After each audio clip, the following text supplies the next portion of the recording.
And this problem makes the BMW experience of the ultimate driving machine unforgettable, and in some cases disgusting. As BMW owner, I had the chance of seeing lots of crimes that company did to the 2006 all the way to 2014 BMWs. Fortunately, we have hands and skills to deal with peeling paint on the plastic interior trim. So this video is all about how to remove the old paint and what paint to use for the job, and a little airbrush action as well. As you probably saw, I purchased a new toy, a 2009 BMW e9x 335i, which was a headache and still being. Wondering why? And the following one will be even tougher. Crank no start problem. Anyway, without further ado, let's get started. As always, when you buy a new car, you try to clean it, and that's what I did. After 10 minutes of cleaning, I figured that the trim looks awful, and by that time I already had proper BMW paint. Check the link in description below for black and beige paint. Also, the armrest, it's bad, but this one for another video. Actually, we're going to replace it with the split armrest, which came from M3,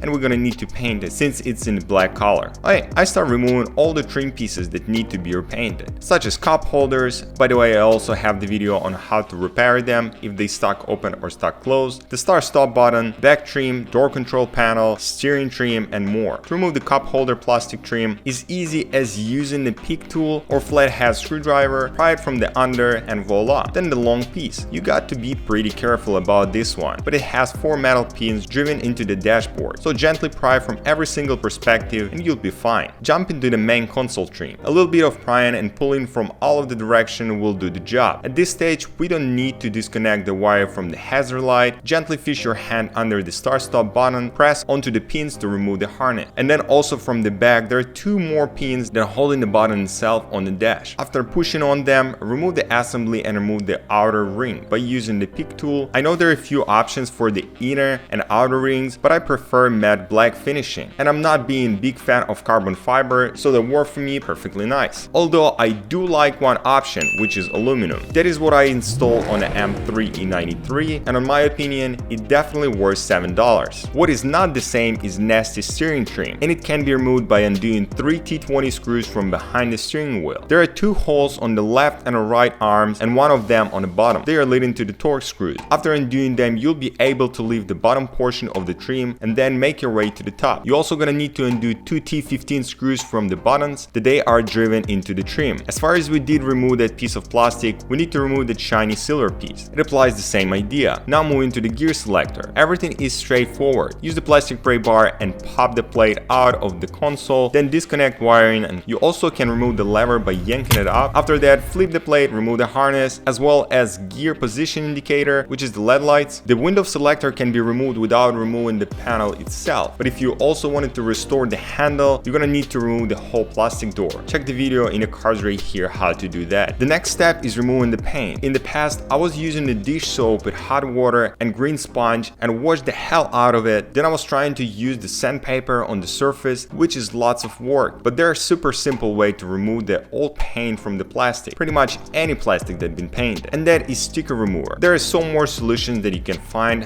search online, and they're gonna work just fine. Google on my work, but I never tried. As well as, why do you need to remove the paint completely? Instead, we probably can sand some damaged spots and repaint them as is. I'll tell you why. Because if not, you will simply make more mess. Here I spray some paint over an unfinished surface that contains some old paint, and that's the result. As you can see, the old paint start bubbling and the surface is compromised. So in this case, we're gonna need to do everything from step 1 to the last step. Back to the sticker remover. Make sure you use it outside. It has strong gasoline smell, and it takes about 10 to 20 minutes to remove paint after application. Sometimes you need 2 to 3 coats, depends on the paint condition. If the paint is still strong and holding up on the trim pretty good, you're probably gonna need to make a couple scratches on the panel to make the process faster, but as you can see, it worked great. After paint bubbled up, just rinse the piece under the water, remove the leftovers with just using the sponge, or in some cases you can use 600 grit sandpaper. After it dries, I did use acetone, just quick wipe to remove the grease. I know the acetone is pretty strong for the plastic, so be fast and don't use it too much because it will dissolve the plastic. After that, we're ready to paint. I did 3 to 4 coats for each piece, but they're more important is not to touch freshly painted surface for at least 15 to 20 minutes. Even if it stayed on on a spray can 45 seconds to dry. That's kind of a little bully. I did few mistakes with that, and one of those mistakes was installing the piece shortly after the paint was kind of dry. The problem with that, whenever you install any piece of plastic onto the car, you need to press it on piece, and usually the paint is still soft, so you're going to make a mark on it from your fingerprints. So another suggestion is to wait at least 24 hours or overnight to make the paint gas out. Trust me, I did try to be careful, and I did wait similarly an hour, but it didn't work. I still managed to make a couple marks on a panel, so it has to be repainted after all. At this point, we're pretty much done. I still gonna add a little bit of footage from the final results, so you can decide for yourself, either to buy the whole piece from the BMW or get used one, but I definitely found the answer for myself, which is if you know how to remove the paint easily, you can definitely repaint it, and it works awesome. So it's time to cooking dinner and preparing for the bed, but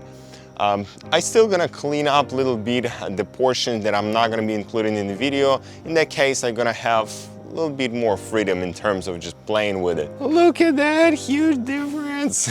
But beside that, we're looking pretty good, and I hope you guys liking the video so far and following the story in terms of how do we rebuilding, cleaning, and doing all kind of that madness with that Beamer right here, the 335 coupe, which is, I absolutely loving it. It has enough troubles to just start making a lot of videos in terms of it. And sometimes later we're gonna start breaking apart pretty much every single piece in the car. So make sure to subscribe, leave me a comment below if you wanna see something particular about this car.